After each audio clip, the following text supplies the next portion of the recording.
Hi, good afternoon. Thank you for the invitation. It's an absolute pleasure to be here, and especially since we're noticing that Latvia is also trying to do a lot in space sector and to encourage its early companies that are wanting to develop disruptive technologies. It's really a pleasure to come here and to share the story about Endurosat and hopefully to find new ways of cooperations and to understand how can we support you and some lessons that we learned that you can simply take from us and do frog leaping in this sense. So who is Endurosat? It's a Bulgarian startup, officially now a scale-up.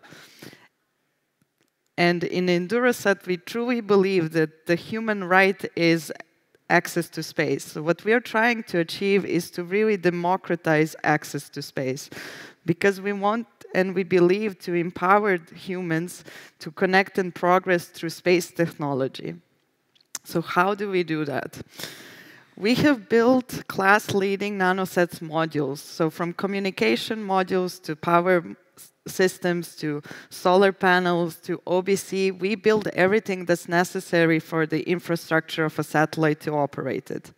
And by developing these modules, we have moved to the next stage where we have exceptionally software-defined satellites in the nanosat category.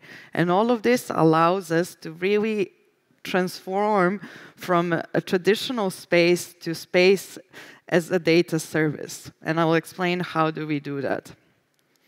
But first, let me show you. So this is our facility in Sofia. We also have an office in Italy and in US and now opening in France. And we have a laboratory that we're building, so we're going to have a full assembly and testing line in our own building, and we will not have to send satellites anywhere to be tested before the launch. So we really do everything in-house. And please, if you're ever in Sofia, come and visit us. We always love to have visitors and to show around all of our different teams. But this is not how it began and how it looked like at the beginning. So Endurosat was founded in 2015. And for the first 2 years, it was quite under the radar because the engineers were simply working on developing the very first modules that will be brought to the market. So from 2015 to 2017, you wouldn't even have heard about Endurosat.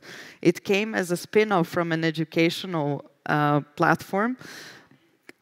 4 engineers gathered and 1 historian, and they decided to give it a go and to try to really make as simple as possible technology at the lowest cost possible to bring it to the market and to push further to come to the full platform of 1U CubeSat and to be a game changer on the market.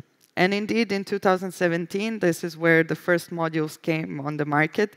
And since 2017, we are a profitable company because we didn't have a chance. Well, I'll show you this later, but it was very difficult to raise funds. So we really needed to be immediately a profitable company. In 2018, we launched the first CubeSat, and we actually did it with nanoracks from the International Space Station in order to get the fully qualified so that we can also launch with all the other launchers. In 2019, we launched the digital ground station because we saw when we started with the nanosats, we saw that there is a lot of requests to really help others also on the digital ground station level. So we included this service in our portfolio. And then in 2020, we started with our software-defined nanosats. And 2021, we launched the space data as a service. And this year, we're launching Constellation as a service. So what were the biggest challenges that we had to overcome in Endurosat? There is a lack of institutional support because Bulgaria doesn't have a space agency. It's not part of ESA. It recently signed PEC agreement, but still it's not a full-fledged member state. It doesn't offer any institutional support. So what Endurosat did was completely without any institutional support on the Bulgarian side. We did apply to some Horizon projects, which we were lucky to win, and they helped us really in the financing the R&D that we could later on use to really bring to the market. But mainly, Endurosat was just the way it succeeded was without any institutional support. There was also a lack of financial support or difficulties to find financial support, as Bulgaria doesn't have many VC funds that are willing to invest in a space startup. And it really was like 100 no's, but then one yes from an angel investor that decided to give a chance, a small chance, but still it was a very good moment when it came, because this angel investor was a bit more risk-taking and just saw the guys, and he was like, okay, I'm going to give you some funds. You have to get to deliver the first module on the market. That's what we did, and as said, since then we started to be profitable. Third very big challenge that we faced is the lack of credibility or lack of flight heritage. So even though you're trying to explain how your technology is going to be versatile, agile, and completely different than what's on the market, the problem is that you don't have flight heritage, and everyone in space is asking you about this. But we were lucky that the universities were willing to buy our modules at the beginning, because for them it really worked, that it was a lot cheaper, that our delivery times were the fastest in the market at that time. Now there is a slight problem with shortages of components, but we are getting there. And simply by one happy customer to another, we were getting recommendations, word of mouth, and that helped us a lot. Fourth problem that we were also facing was the lack of talent pool, because there are no space master programs or PhD programs in Bulgaria. But by organizing space education, which is where Endurosat as a spin-off came, we started really growing our own talents, which then we would offer to come and work at Endurosat after the program. So the key takeaways that I can share with you is that even though there is a lack of talent pool, you can really source locally your talent, and you can help the education and then offer in-house growth possibilities. Be transparent as possible. So we do transparency even with our prices. If you look at the website, you can see the prices of our modules. So completely different than what usually space companies do. And as well, we always say, like, we can do this or we cannot do this. There is no point in promising something that you cannot deliver. We've really focused on lean and versatile and affordable technology, because we understood that if more countries are going to participate in space activities, we need to decrease the costs. We focused on short lead times. We are really always proud to say that we think we are very responsive to whatever types of requests we get. Students, big companies, agencies, whoever contact us can really count on our team being super responsive. And we take responsibility in what we do. So in that sense, again, we really say what are our capabilities and what are not. And in that way, I would actually say that we are not a new space company, but we are a fast space company, and this is what we are focusing on. So this is how our team looks today. We're 110 people, actually. Combined, we have more than 450 years of experience, and now we have 130 clients all around the world that we are serving. Our leadership is a very mixed between engineers, historians, physics, and also space lawyers. And we have here people that really came from this space education. So we really gave them a chance that if they work hard and they're motivated, that they can even get to leadership positions very fast in our company. One reason why I wanted to show you this slide about the advisory board is how you also get the credibility about your company. So now when we invited people who have more than 30 years of experience in space industry, for example, the ex-DG of ESA, he was very happy to take our invitation and to become advisory board. And of course, this is something that gives us even more confidence when we go to speak to clients. So just briefly to show the technology that we are developing. So as said, now we actually have even more than 300 modules in orbit. And this is our portfolio. So from solar panels to structures, power modules, communications, antennas, onboard computer. This is also the sizes of the platforms that we build. So from 1U to 16U. And all of them are software defined. What does that mean? That the nano-avionics stay the same, but the fact that we are software defined, we make software defined platforms, allows us to really integrate any type of payload without having to change the nano-avionics of the platform. So this is how it looks like. It's a plug and play, both on the hardware and software level. It has multiple redundancy, and it is possible to update really the modules while they are in orbit.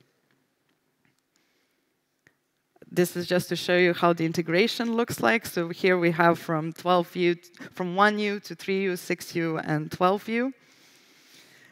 And also another reason why I wanted to show you this slide is not to brag about how clients talk nice about us, but how we really value our relationships, and we ask our clients also to give us feedback every time, even if we are not chosen, for example, to do our proposal is not chosen, to learn from why it wasn't and how to improve, and if it was chosen, again, what they really appreciated by working with us, so that we can go to the next ones and say, this is really what we can show as our work. So we focus nowadays on space data as a service, which means that we want to host multiple payloads of different clients on a single satellite, and in that way to really be the fastest track to space. And we try to take out all the complexities. So for our clients, it's simply select your mission, give us the payload, and you receive the data. And what we take care of is what you don't need to worry even. So we do the payload integration, functional testing, registration, launch, and mission operations. So basically, we do all the technical and legal, we take care of all the technical and legal barriers, and you just receive your data through our cloud services on your laptop.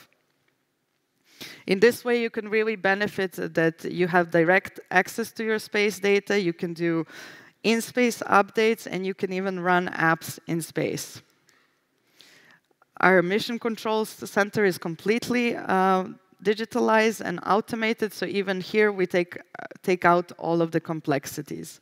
And this type of service is really ideal for remote sensing, Earth observation, meteorology, and space weather, as well as connectivity. We are fully booked this year, already booking next year, and we plan to have even more launches in the coming years. Currently, we're saying we're giving every 90 days we have a launch. And just to finish, that we also have some proud supporters, even from Latvia here, that are working with us, and we are very excited about the first mission that we're going to launch with Mission Space in January. So I can just say, be brave and dare to work in space sector. It's very exciting, and it's possible. Thank you.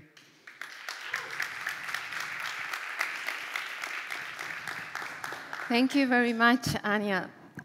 There is a question. Yes, please.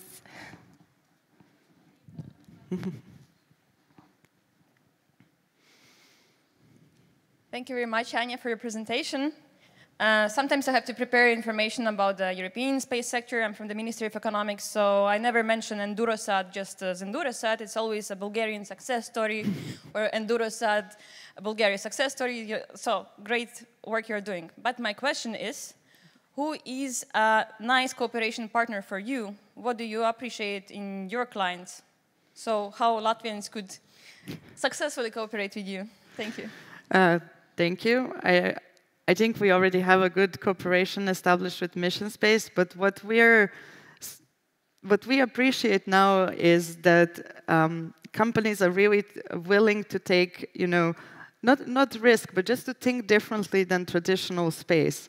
So for example, if a company wants to launch technology into space and they were thinking of a constellation, to actually hear us out why we give them the reason why constellation of satellites is not necessary to reinvent the wheel, but instead they could focus on really constellation of payloads and fly with us, and in that way reduce their cost and also be another success story of Endurosat. So just the way of thinking that it doesn't have to be done as traditionally it has been done, and that together we can really push the barriers. I would say those are the ideal cooperation partners that we want, because we want more players in space and not users. And this is really the philosophy of Endurosat as well. So we don't treat our clients as simply someone who is paying for our technology, but who is willing to work with us on changing how things are done.